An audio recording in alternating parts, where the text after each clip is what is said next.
సర్వమంగళ మాంగళ్య శ్రీ సర్వాద సాధకే శరణ్య త్రయంబకి గౌరి నారాయణి నమస్తుతే. ఈరోజు జాతక విశ్లేషణలో శుభగ్రహాలు పాపగ్రహాలు గురించి మనము క్లుప్తంగా ఈరోజు తెలుసుకుందాం.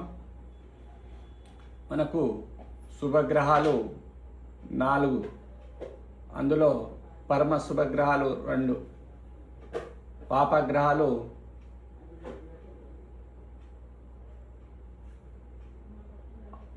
5. అందులో చంద్రుడు కూడా ఉంటాడు, అమావాస్య చంద్రుడు. ఇక్కడ శుభగ్రహాల్లో పౌర్ణమి చంద్రుడు ఉంటాడు.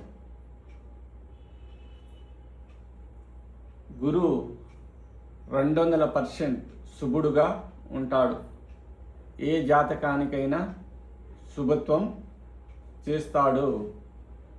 అది 2లో, 5లో, 9లో, 11లో ఉంటే గురు. అదేవిధంగా శుక్రుడు 150% శుభుడుగా ఉంటాడు ఏ జాతకునికైనా. అయితే జాతక పరిశీలన చేసేటప్పుడు అయితే ఈ శుభగ్రహాలు కేంద్ర స్థానాల్లో ఉంటే ఒకసారి శుభులు పాపులుగా మారుతారు.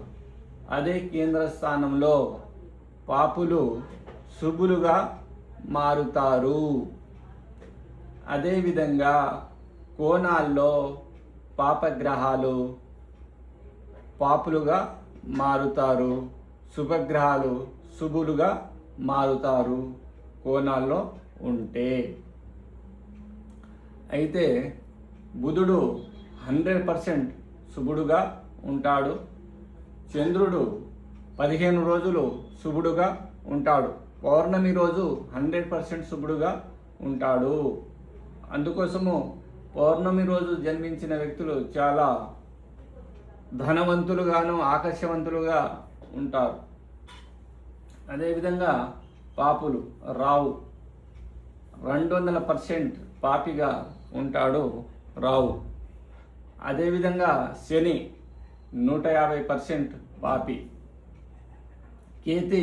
కేతు 100% పాపిగా ఉంటాడు. కుజుడు 75% పాపి. రవి 50% పాపిగా మారుతూ ఉంటాడు. అమావాస్య చంద్రుడు 100% పాపి, అక్కడ నీచం పొందుతాడు.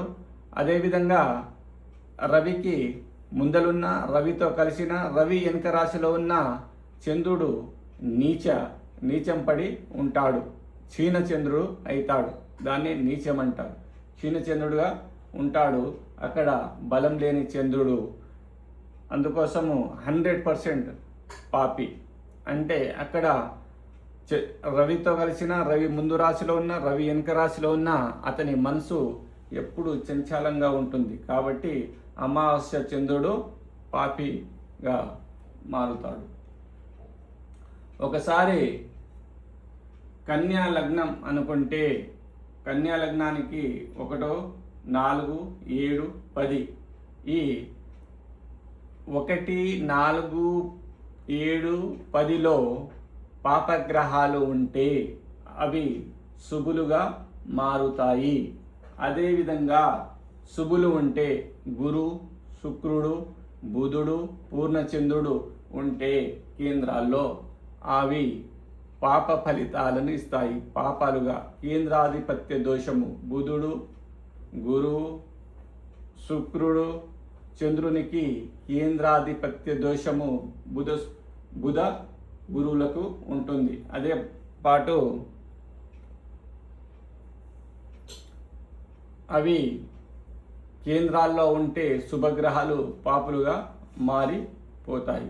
అదేవిధంగా పాపులు కేంద్రాల్లో ఉంటే 1, 4, 7, 10లో ఉంటే రావు, శని, కేతు, కుజుడు, రవి, అమావాస్య చంద్రుడు ఇవి ఉంటే అవి శుభులుగా మారుతాయి. ఇది సూత్రం అన్నమాట. దీన్ని బేస్ చేసుకొని మనము జాతకం చెప్పవలసి ఉంటుంది. అదేవిధంగా గురుడు 7లో ఉంటే శుభుడు అని అంటారు. శుభుడు కాదు, కేంద్రాధిపత్యం వస్తుంది. దానితో పాటు అమ్మాయి జాతకంలో భర్త కారకుడు భర్త స్థానంలో ఉంటే పెళ్లి చాలా లేటు చేస్తాడు. శుక్రుడు కూడా అబ్బాయి జాతకంలో ఉంటే అతను భార్యకారకుడు కాబట్టి చాలా లేట్ చేస్తాడు. కేంద్ర స్థానంలో శుక్రుడు ఉంటే ఈ విధంగా మనము తెలుసుకోవాలి. అదేవిధంగా బుధుడు శుభగ్రహాలతో ఉంటే శుభుడుగాను, పాపగ్రహాలతో ఉంటే పాపిగాను, శుభక్షేత్రాల్లో ఉంటే శుభుడుగాను, పాపక్షేత్రాల్లో ఉంటే పాపిగా మారుతాడు బుధుడు. అందుకోసమే బుధుని అంచనా వేయాలి. ఏ గ్రహాలతో కలిసి ఉంది, ఏ నక్షత్రంలో ఉంది, ఏ రాశిలో ఉంది, పాప రాశిలో ఉందా, శుభ రాశిలో ఉందా అనేది మనం పరిశీలించి జాతక విశ్లేషణ చేయాలి జాతకునిది. అదేవిధంగా చంద్రుడు పౌర్ణమి చంద్రుడా, అమావాస్య చంద్రుడా? పౌర్ణమి అమావాస్య నుంచి పంచమి వరకు శుభుడు. అమావాస్య తర్వాత పంచమి నుంచి పౌర్ణమి తర్వాత పంచమి వరకు శుభుడుగా ఉంటాడు. అదేవిధంగా పంచమి అమావాస్య మధ్య నుంచి పంచమి వరకు అశుభుడుగా ఉంటాడు చంద్రుడు. అందుకోసమే పెళ్లి ముహూర్తాలు పెట్టుకునేటప్పుడు చంద్రుని పరిశీలన చేయాలి. ఒకసారి జాతకంలో చంద్రుడు పాపిగా ఉన్నప్పుడు అతని పెళ్ళైన పూర్ణచంద్రుడు పౌర్ణమి రోజు అంటే పౌర్ణమి తర్వాత వచ్చే పంచమి రోజు విద్య ఇటువంటి రోజుల్లో వచ్చేస్తే పూర్ణచంద్రుడు ఉంటారు కాబట్టి అతని మనసు బాగుంటుంది, అతనికి బూస్ట్ చేసినట్లు ఉంటుంది. ఇవన్నీ గమనించి మనము జాతక పరిశీలన కానీ పెళ్లిలో కూడా అది పొంతన చూసేటప్పుడు ముహూర్తం పెట్టేటప్పుడు చంద్రుడు ఎక్కడున్నాడనేది పరిశీలించి మనం ముహూర్తాలు పెట్టాలి. ఇవన్నీ జాతకంలో శుభగ్రహాలు, పాపగ్రహాలు. అందుకోసం జాతక విశ్లేషణ చేసేటప్పుడు గురువు 7లో ఉన్నాడు, చాలా మంచిగా చేశాడంటే 7లో కేంద్రాధిపత్య దోషం వస్తుంది. గురువు 5, 11, 2, 9లో ఉంటే మంచిగా ఉంటాడు జాతకునికి. అదేవిధంగా శుక్రుడు కూడా 7లో ఉంటే మగవాళ్లకు శుక్రుడు భార్యకారకుడు కాబట్టి లేటు పెళ్ళవుతుంది. అదే బుధుడు 7లో ఉంటే అది కేంద్రాధిపత్య దోషంతో పాటు పాపక్షేత్రం అయితే అది చాలా పాపిగా మారుతాడు బుధుడు. చంద్రుడు పౌర్ణమి రోజు నుంచి పంచమి వరకు పౌర్ణమి నుంచి పంచమి వరకు చాలా మంచిగా ఉంటాడు. తర్వాత అమావాస్య తర్వాత అష్టమి తర్వాత దగ్గరగా పౌర్ణమి వరకు చాలా శుభుడుగా మారుతాడు చంద్రుడు. కాబట్టి చంద్రుని గమనించి మనము పరిశీలన చేసి ముహూర్తాలు కానీ పెట్టుకోవాలి. రావు ఎక్కడున్నా పాపిగా మారుతాడు. ఈ కలియుగంలో రావును ఆసరగా చేసుకొని తన సామ్రాజ్యాన్ని స్థాపిస్తాడు. అందుకోసం బ్రహ్మదేవుడు కృతాయుగం, త్రేతాయుగం, దాపరయుగంలో నీ అధికారం చెల్లదు, కలియుగంలో నీ అధికారం చెల్లుతుందని అతనికి వరం ఇవ్వడం జరిగింది రావు కేతులకు. అందుకోసము రావు ఈ కలియుగంలో తన కలిని ఆసరగా చేసుకొని తన సామ్రాజ్యాన్ని విస్తరణంగా చేస్తున్నాడు. రావు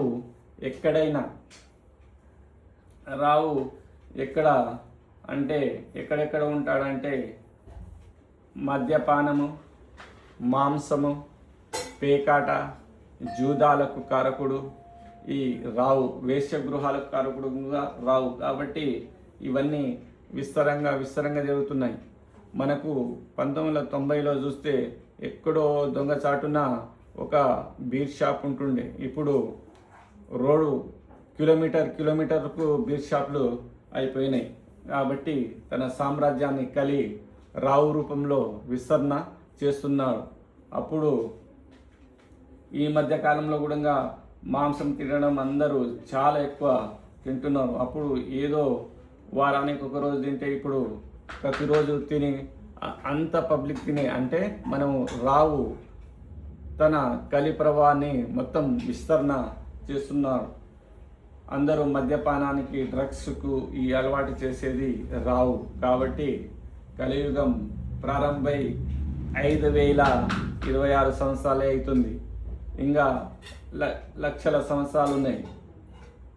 10,000 వరకు మనము ఇంకా ఈ కలి ప్రభావానికి గురి కాకుండా మనము దైవానుగ్రహంతో దైవాన్ని పూజలు చేస్తూ ఈ కలి ప్రభావానికి బానిస కాకుండా మనము మోక్షాన్ని పొందవచ్చు. ఇంకా మనము శ్రద్ధగా పూజలు చేస్తే మనకు దేవుడు మన వైపు ఉంటాడు. కాబట్టి ఇంకా 5,000 సంవత్సరాల వరకు మనకు దేవతల అనుగ్రహము ఉంది. ఈ కలి ప్రభావాన్ని మనము బానిస కాకుండా మనకు ఈ రావు ప్రభావాన్ని కూడా బానిస కాకుండా మనకు కాపాడుతాడు దేవుడు. కాబట్టి మనం నిత్యము దేవుని పూజించాలి, సర్వదేవతలను ఆరాధించాలి. మీకు లగ్నం నుంచి 5వ స్థానం ఏదైతుందో అది మీకు ఇష్టదేవతగా ఉంటుంది. మనకు ఇష్టమైన వాళ్ళు మీ ఇష్టమైన వాళ్ళకి ఎంత ప్రేమిస్తారో అదేవిధంగా మీ ఇష్టదేవతను పూజ చేస్తే మీకు అనుగ్రహం శీఘ్రంగా లభిస్తుంది అన్నమాట. ఒకటి, మనము నిత్యం కులదేవతను పూజించాలి, గణపతిని పూజించాలి. మీ ఇష్టదేవత అనేది ఒకటి ఉంటుంది. కాబట్టి అది జాతకం చూస్తే ఏ దేవుడు అనేది నీ ఇష్టదేవత అనేది మీరు పూజిస్తే శీఘ్రంగా ఫలితాలను ఇస్తుంది. ఈ కలియుగంలో కలియో దేవి వినాయక అన్నారు.